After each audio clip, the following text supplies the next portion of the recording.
The crowd at Lakeside Country Club wasn't expecting a show that morning. Most were there for their usual weekend games, iced teas, and casual gossip. But everything changed the moment a confident young soul, named Madison Hale, smirked at a quiet janitor sweeping leaves near the tennis courts and threw out a challenge she thought was a joke. She pointed her bright neon racket at him and said loud enough for everyone to hear, "Beat me in tennis and I'll marry you." The members laughed. Madison laughed. Even the wind felt like it stopped, waiting, but the janitor, a single dad named Daniel Brooks, didn't laugh. He just lifted his eyes, calm and steady, and said, "Are you sure you want to do that?" And in that one moment, the entire club felt the ground shift.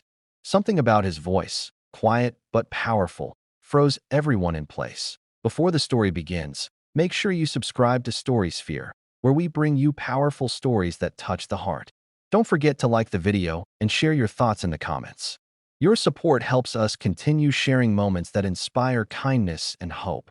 Daniel had been working at the club for a year, always polite, always invisible. He arrived early, left late, and never complained, even when guests brushed past him like he didn't exist. Most people only saw a janitor with an old broom and tired eyes. They didn't see the man who worked 2 jobs to raise his little girl.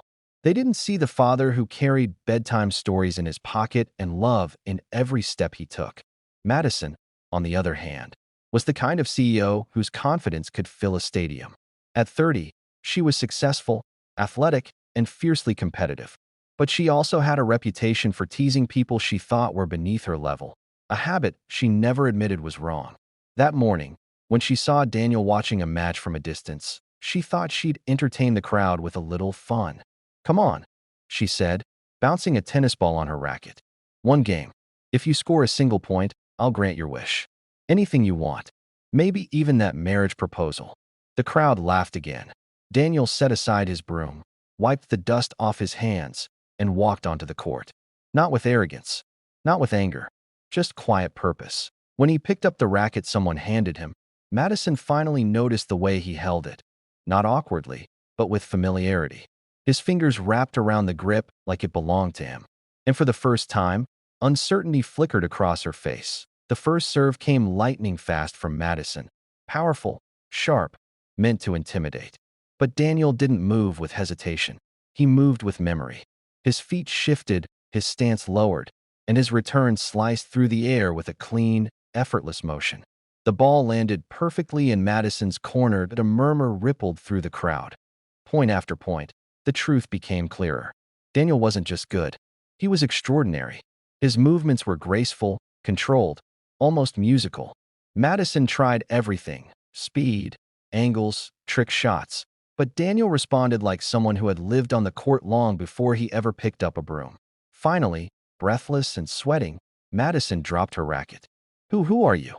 Daniel gently placed his borrowed racket down. "I used to play professionally," he said softly. "Before my wife got sick, I left the sport to take care of her. After she passed, I needed steady work for my daughter. The club was hiring." Silence fell. Not the uncomfortable kind. This was a silence filled with awakening. Embarrassment washed over Madison's face. Her classmate-like teasing suddenly felt cruel. She walked closer, eyes wide, voice quiet. "Daniel, I didn't know. I shouldn't have treated you like that." He smiled, not out of pride, but out of kindness.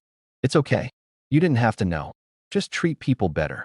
Everyone deserves respect." The crowd, moved and humbled, applauded, not for the tennis match, but for the man who had just reminded them what dignity looked like. Later, Madison offered him more than just an apology. She offered him a full-time position managing the club's youth tennis program, complete with benefits for his daughter. Daniel accepted, not because of pity, but because it let him share the gift he'd almost buried forever. And as he coached children who looked at him with bright, hopeful eyes, Daniel realized something. His story was never about winning or losing. It was about kindness, the quiet kind that changes hearts, not headlines. In the end, people didn't remember the challenge or the joke. They remembered the janitor who taught them all that greatness doesn't come from titles, wealth, or status. It comes from the courage to stay kind, even when the world overlooks you. And maybe that's the message we all need today.